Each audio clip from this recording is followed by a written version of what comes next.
예, 오늘 오후 두 번째 파트 마지막 발제를 이제 담당하게 된 성철 본맥의 재인식을 발제하게 될 동국대에서 공부하고 있는 김광 씨입니다. 제 발제 자료집은 자료집에 83페이지가 있습니다. 거기부터 봐주시기로 하고, 제가 오늘 발제할 내용은 이제 성철 스님의 뭐 수행이라든가 사상적인 측면보다는 성철 스님의 역사적인 행보, 역사적인 측면을 이제 발제를 하는 내용이 되겠습니다. 그러면 이제 주어진 시간에 이 자료집에 있는 내용을 좀 요약하고 핵심적으로 좀 흥미롭게 전달해서 제 의견을 피력하도록 하겠습니다.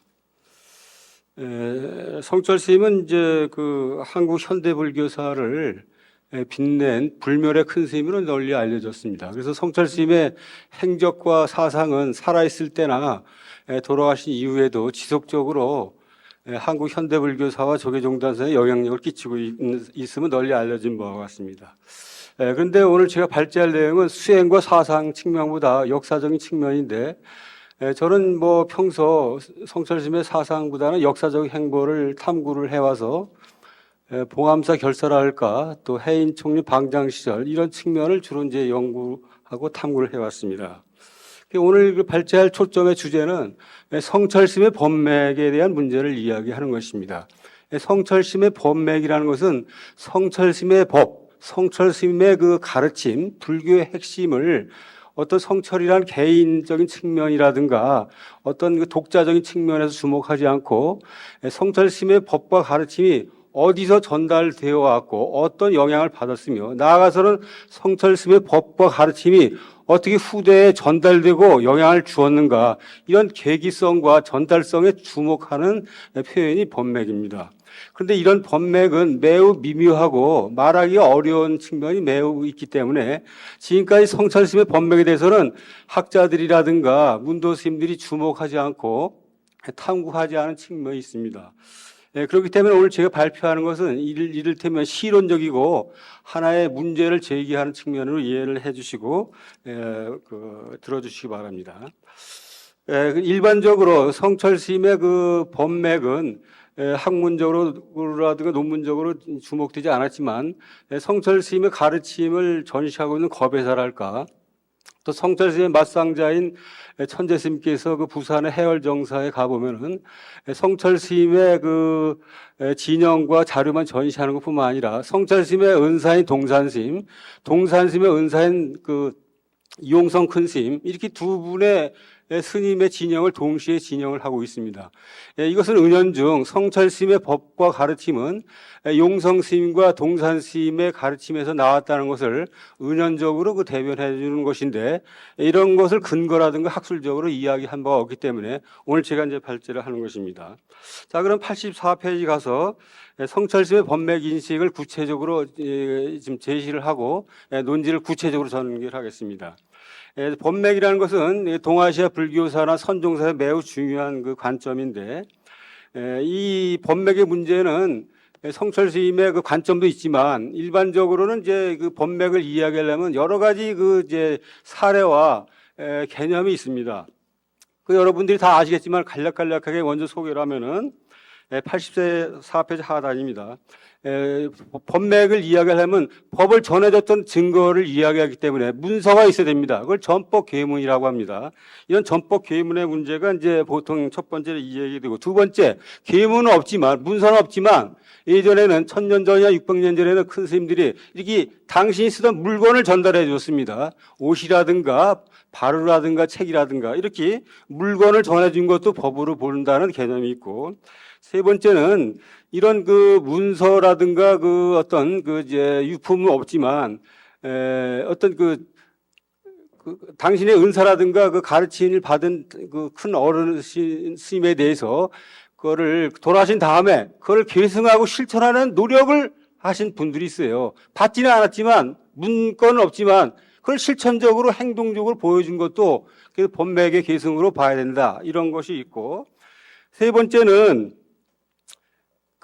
자기가 이제 존경하는 스님이 100년 전, 300년에 돌아가셨는데 나는 그 돌아가신 300년 전, 500년 큰 스님의 법을 계승하려고 하고 내 법맥을 거기에 대려는 노력이 있습니다. 이를테면 원사입니다. 원사. 경허스님이라든가 용성스님도 원사의 개념으로 자기의 법맥을 갖다 댔는데 이게 원사의 개념도 법맥에서 고려가 돼야 된다는 것이 이제 되고, 마지막으로는 이제 그 법맥에서 검토될 것은 아무리 그 당사자가 계문을 받고 실천적인 행보를 갖다 하더라도 그 당대나 200~300년 후에 승단의 스님들이 그걸 객관적으로 인정을 해야 됩니다. 300년이나 400년에.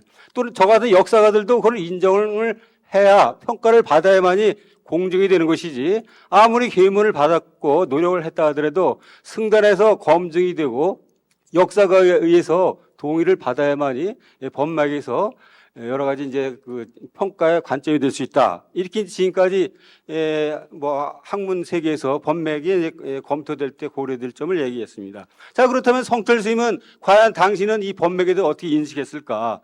85페이지 가보면은 76년도에 한국 불교의 법맥이라는 책자를 해인 총림에서 발간을 했습니다. 그 책에서 보면은 성철 스님은 일부 사법 전등이라는 표현에서 여러 가지 표현을 하시면서 스님들에게서는 은사가 득도사, 머리를 깎아주신 스님이 있지만 두 번째는 사법사, 법을 전해준 스님이 있다. 이렇게 소개를 하면서 성철 스님은 법을 전해준 사법사 스님이 중요하다. 이렇게 이제 말씀을 하시면서, 그러면 그 법을 전해준 스님에게 법을 주고받음에 있어서 어떤 것이 중요하냐고 하면은 86페이지입니다. 법을 전해주고 받은 당사자가 친승기별하여, 한문으로 친승기별해, 친히 전해주고 기별, 어떤 메시지가 있어서 이심전심을 생명으로 하는 것이다. 이렇게 이제 성철 스님을 표현하시면서, 그렇기 때문에 법맥을 주고받은 것은, 정통의 법맥 전수는 제3자가 관여하거나 가타부타 말하기는 어려운 것이다. 안 된다. 법을 준 사람과 받은 사람, 어떤 메시지라든가 문건을 주고받은 당사자가 관점에서 제일 우선적으로 고려되어야 된다. 제3자가 왈가왈부할 수 없다. 이렇게 표현을 하셨던 것입니다. 자, 그래서 이런 것을 관점을 가지고 성철 스님의 법맥의 이제 연원을 따지면, 첫 번째, 성철 스님의 법맥의 연원은 성철 스님의 노스님, 이를테면은 이제 용성 큰 스님으로부터 법맥을 검토해야 된다. 이런 말씀을 제가 하는 것입니다. 자, 그러면 용성 큰 스님이 어떤 분인가 잘 아시겠지만 간략히 말씀드리면은 86페이지 밑에서 5째 줄입니다. 용성 스님은 1940년도에 입적하셨는데, 이분은 3.1운동 때 민족 대표를 하셨고, 일제 식민지 불교를 극복하셨고, 또 여러 가지 역경을 하시고, 수많은 이제 업적이 있지만 선농 불교를 하신, 다양한 행적을 하신 큰 어른이에요. 그래서 이제 용성 스님의 그 행적은 이와 같지만, 용성 스님의 비문을 보면은 그 상자인 동산 스님과 손주 상자인 성철 스님의 관련이 나와 있는데, 용성 스님의 비석이 2개가 있습니다. 해인사에 하나가 있고 범어사 하나 있는데, 오늘은 제가 87페이지 해인사 있는 거 말고 범어사에 있는 비문에 보면은 오세창이 지은 것이 이제 문장으로 되어 있습니다. 이제 81페이지 위에서 두 번째 줄을 보면 이런 말이 있습니다. 스님의 법통을 이어받은 제자는 실로 많이 있는데 그 중에 동산해일은 나의 처족하이면서, 이런 내용이 나오면서 동산스님, 성철 스님의 은사인 동산스님을 소개한 내용이 있습니다. 오세창은 이제 동산스님의 외삼촌이고 아주 그 독립운동과 문화 방면의 큰 어른인데, 이 비문에 의하면은 간략히 나오려면 흥미로운 것은 오세창 비문에 나온 문도질에 은법제자 첫 번째로 동산해일 스님이 나오고, 그 다음에 용선 1세 동산 문도질의 은법제자의 손주상자의 법제자로 태용 성철이 나온다는 것입니다. 하여간 용성 스님의 그 비문에 동산 스님이 나오고 성철 스님이 법제자로 나온다는 것을 이제 참고를 해 주시는데, 자, 그러면은 이제 이런 이제 일제시대 큰 스님이었던 용성 스님이 당신의 그 상자인 동산 스님에게 법맥을 전수해 줬냐, 전달이 되었는가를 간략히 먼저 살피겠습니다. 87페이지 하단에 보면은 36년 11월 달에 범어사의 그 내원함에서 용성 스님이 그 계맥, 계율의 맥을 동산스님에 주었다는 그 문건을 제가 제시해 왔고, 그것이 이제 88페이지 가면 당시 잡지에 불교 시배에 전달됐다는, 보도되었다는 내용이 있습니다. 흥미로운 것은 용성 스님이 동산 스님에게 계맥을 주을 때 그 당시 현장에 성철 스님이 계셨습니다. 그런 내용을 이제 고려할 수 있고, 그 다음에 이렇게 계맥을 전달했을 뿐만 아니라 1939년경에 용성 스님이 동산 스님에게 전법계를 주었다는 전법 계문이 전하고 있습니다. 89페이지입니다. 그 용성 스님이 동산 스님에게 39년도 전달해 준 전법 계문은 당시 여기 종로 3가 있는 그 대각사에서 작성이 돼 가지고 금강산에서 수행하던 동산 스님에게 전달이 됐는데, 재미있는 것은 그 전법 계문이 성철 스님이 30년 동안 가지고 있다가 지금도 겁해사에 그 계문이 가지고 보관되고 있다는 것입니다. 89페이지에 제가 한문과 번역된 그 전법 계문을 제가 제시를 하는데, 거기서 재미있는 규절은 용성 스님이 동산 스님에게 준 전법 계문의 한문을 번역을 하면은 그 중에 하나가 조계의 정법을 그대에게 준다, 이런 표현이 아주 흥미롭게 나와 있습니다. 자, 그러면은 이렇게 용성 스님은 일제시대 때 당신의 그 귀한 계맥과 전법 계문을 당신의 상수제자로 지칭되는 동산 스님에게 일제시대에 전달되었다는 것을 이제 분명히 알 수가 있습니다. 자, 그런데 여기서 이제 흥미로운 것은 36, 7년경에 그 성철 스님이 수행을 하고 그 해인사에서 출가하고 이제 범어사에 잠시 1, 2년 계셨을 때, 그때 이제 범어사에서 이제 용성 스님이 계시고 동산 스님이 계시고 성철 스님이 세 분이 함께 계셨는데, 그때 용성 스님이 당신의 손주 상제인 성철 스님을 아주 아끼면서 아주 이뻐해 주셨답니다. 그러면서 서울로 대각사를 올 때 나를 따라와라, 나하고 함께 큰일을 하자라고 권유를 했는데, 성철 스님이 부산역까지만 모셔다 드리고 도망을 갔답니다. 당신은 참선 수행에 지독하게 매진하기 위해서 도망가서 금강산으로 갔다는 이야기가 있습니다. 자, 이렇게 성철 스님은 당신의 노스님은 용성 스님에 대한 행보와 그 지향을 인식하고 알았다는 것입니다. 그래서 인식하고 의식했다는 단적인 증거를 하나만 제시하면은 91페이지 가보면은 제가 만일 참선 결사회하고 보감사 결사를 비교했습니다. 그 성철 스님은 47년도에 해방공간에서 불교를 개혁하자고 해서 2년 동안 보감사에서 30여 명의 스님들을 이끌고 리더격으로 보감사 결사라는 개혁지향적인, 근본불교 지향적인 아주 투철한 행보를 가셨는데, 당신의 노스님이라는 용성 스님도 일제시대 때 1925년부터 27년간 2년 반 동안 망월사하고 통도사 내원하면서 역시 똑같은 결사의 지향을 했던 것입니다. 그래서 그 지향을 91페이지의 그 육가 원칙에서 제가 두 개념의 결사의 지향과 내용을 제가 비교를 했는데, 이걸 참조해 주시고, 하여간 제 초점은 성철 스님이 보감사 결사를 기획하고 진행할 때는 용성 스님의 20년 전에 그 결사와 진행의 그 행보를 의식하고 고려를 했다, 이렇게 주장하는 겁니다. 그래서 성철 스님이 보감사에서 부처님 법대로 살자, 이를테면 근본불교를 지향하자라는 메시지는 당신의 독특한 아이디어와 그 창발도 있지만 당신의 노스님인 용성 스님의 행보와 20년 전의 그 지향이 은연중 반영이 되었다고 저는 주장을 한 것입니다. 그러한 증거는 앞으로 더 얘기를 하겠지만, 제가 하나만 간접 증거를 든다면은 그 당시 그 보감사 결사를 주도한 그 3인방이 청담 스님하고 자원 스님인데, 당시 자원 스님을 모시던 손주상자 해총 스님이 부산에 계신데, 해총 스님이 저하고 친하고 제가 이제 2달 전에 인터뷰를 했는데, 해총 스님이 그렇게 들었답니다. 70년도에 자원 스님이 보감사 결사를 진행할 때 그 보감사의 그 주도자들이, 참여자들이 망월사 결사를 할 때, 보감사 결사를 할 때 보감사 용성 스님의 망월사 결사를 모방했다, 참조했다, 우리도 망월사처럼 해보겠다라는 말을 들었다는 것입니다. 그런 말을 자원 스님한테 들은 게 뿐만 아니라 그 당시 성철 스님을 따르던 도우 스님이랄까, 보경 스님이랄까, 또 보안 스님이라고 당시 보감사에 있던 스님들한테 들었다, 이런 이제 증거를 제가 증언을 대는 것입니다. 그래서 요컨대 성철 스님은 당신의 은사인 동산 스님의 영향뿐만 아니라 노 스님인 용성 스님이라는 큰 어른한테도 영향을 받고 의식을 하고 있었다. 이런 것을 말씀드린 겁니다. 다음 가겠습니다. 93페이지. 자, 그러면 성철 스님의 은사인 동산 스님의 법맥이 용성 스님의 법맥이 동산 스님에 왔는데 이 동산 스님 법맥이 성철 스님에 이어졌는가라는 것을 가늠하기 위해서 제가 공부하고 그 자료 찾은 것을 말씀드리겠습니다. 93페이지입니다. 지금까지 이 문제는 매우 미묘해서 스님들 간에도 공론화라든가 타치를 안 했는데 저는 이번 기회에 근거해서 제 주장을 말씀드리겠습니다.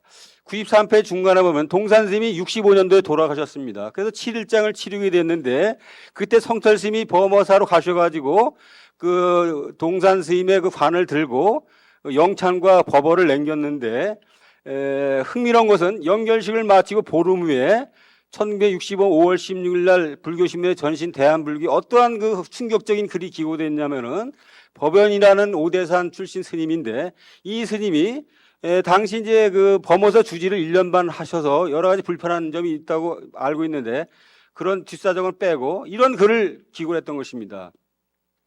93페이지 밑에서 7째 줄 제목 중흥조 용성 선사의 법맥은 동산 대종사에 그치는가. 요즘 말로 말하면 용성 스님의 법맥은 중단되었다, 전달되지 않았다, 이런 충격적인 글을 기고했던 것입니다. 그 글의 전문을 제가 여기 다 실었습니다. 94페이지, 95페이지. 이 95페이지 위에서 10째 줄을 가면 이 내용의 초점을 말씀드리면은 이 법연 스님의 글의 초점은 이거예요. 용성 스님이 큰 스님인데 그 법맥이 동산 스님에게 끝났다. 동산 스님은 문제가 많아가지고 전법 제재를 한 명도 주지 못하기 때문에 용성의 법은 동산에 끝났다. 심지어 동산 스님은 깨달은 바도 별로 없다. 이런 충격적인 글을 과감하게 기고했던 것입니다. 이런 도발적인 글이 기고되었는데 그 당시에 동산 스님들은 제사 지내고 큰 스님 뒤처리 49제 하다 보니까 정신도 없었고 여러 가지 이제 무슨 공론이 있었는지 알 수가 없는 것이죠. 자, 그런데 그 당시 범어사에서 수행하던 수자인 박소구라는 사람이 수자가 그 글을 기고한 20일 후에 65년 6월 1일째 그 글을 비판하는 글을 실었던 것입니다. 95회 하단입니다. 제목은 이렇습니다. 오만하지 말라. 동산 대종사에 대한 법연사의 글을 읽고 라는 부제를 붙인 이런 글이 기고됐던 것입니다.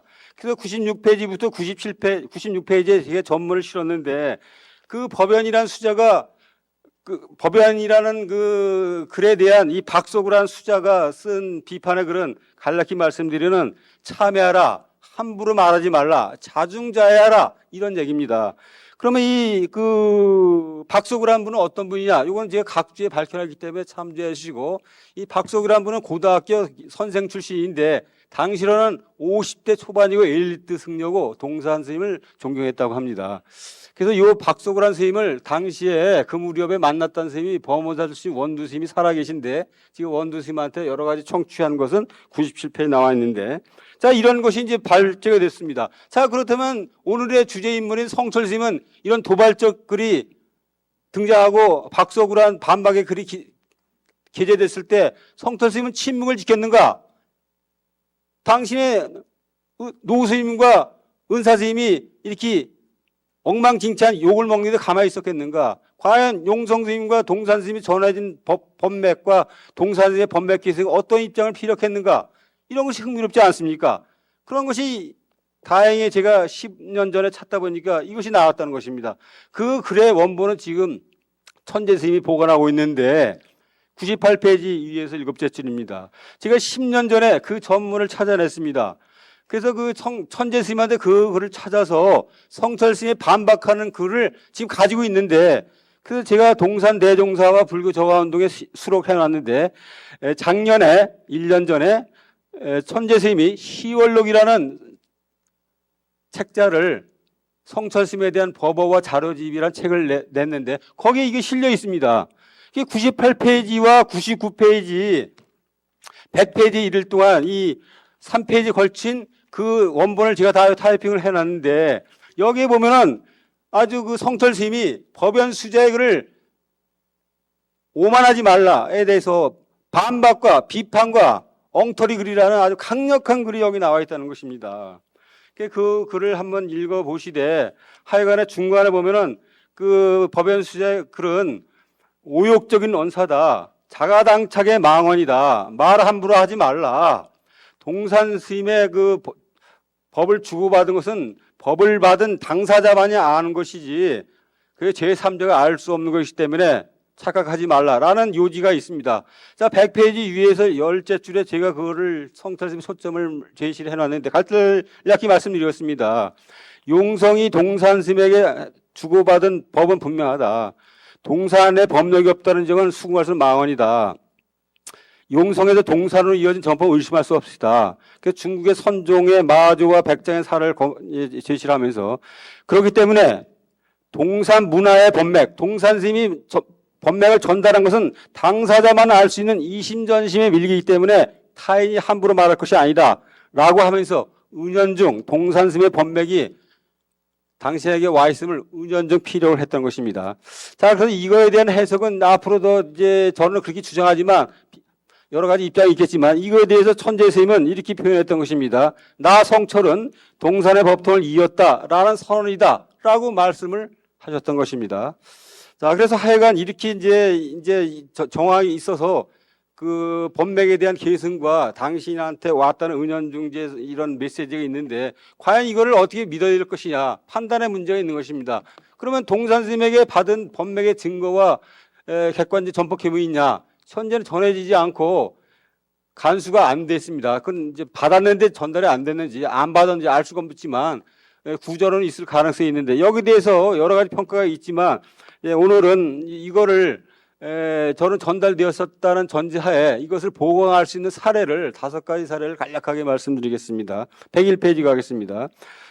동산 스님에게 이심전심의 밀기를 성철 스님이 받았다라는 간접적인 그 사례와 증언을 5가지로 간략히 말씀드리겠습니다. 101페이지 10째 줄입니다. 첫 번째, 동산 스님이 돌아가시 2년 전에 당신이 돌아가실 것 같으니까 범화사 조실을 당시 상자인 성철 스님을 와라 내 후대를 이어서 조실을 하라는 메시지를 전달했다는 것입니다. 그 메시지 심부름꾼이 범호사 주지를 역임한 덕명 스님이 65년도 2년 전에 당시 이제 그 파괴사 성전함에 가가지고 전달을 했다 이런 것이 있는데 그때 102페이지입니다.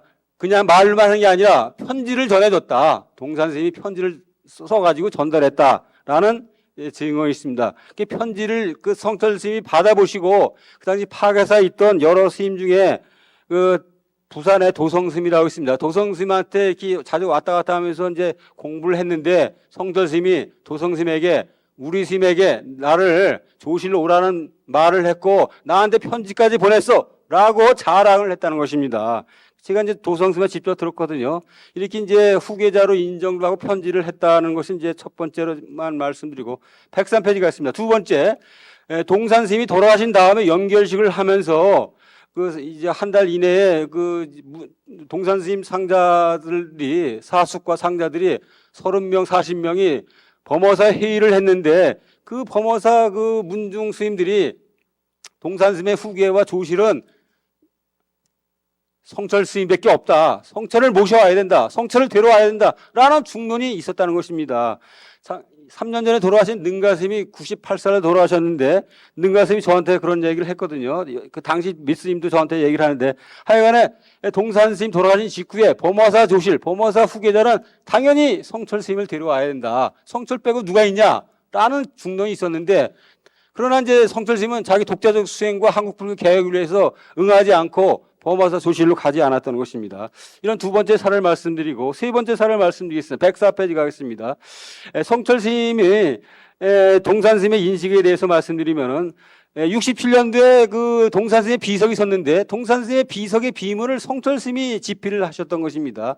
그래서 동산 스님의 그 비문의 문장을 보면은 성철 스님의 글을 보면은 105페이지인데 아주 동산의 법을 아주 임재의 골수와 태구의 혈모로 높이 평가를 하고 동산의 법맥은 비밀리에 전해졌다라고 썼습니다.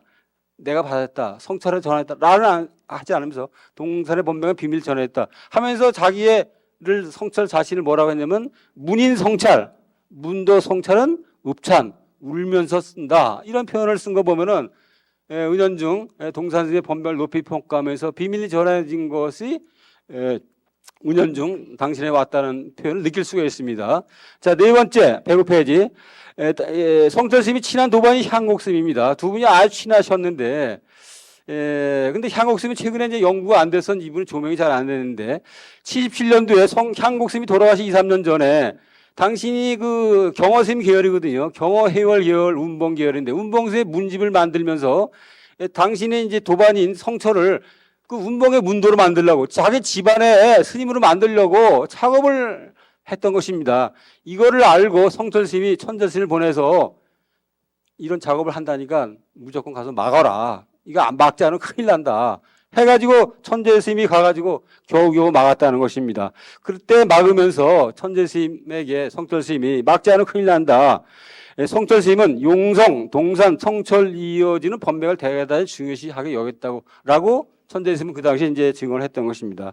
마지막 다섯 번째 증언을 말씀드리겠습니다. 성철스님이 93년도에 입적을 하셨는데 입적하기 6개월 전에 해인사에 계셨지 않습니까? 돌아가시 6개월 전 대략 하여간에 돌아가시기 전에 당신이 범어사의 이제 은사와 노스님이 이제 범어사 계열의 이제 비석이 있으니까 은사인 동산스님이 부도전에 와가지고 참배를 했다는 것입니다. 그 당시 참배를 할 때 범어사 교문을 보던 수불스님이 그 당시 교문을 보았는데 내가 모시고 가서 절을 하는 걸 보았다.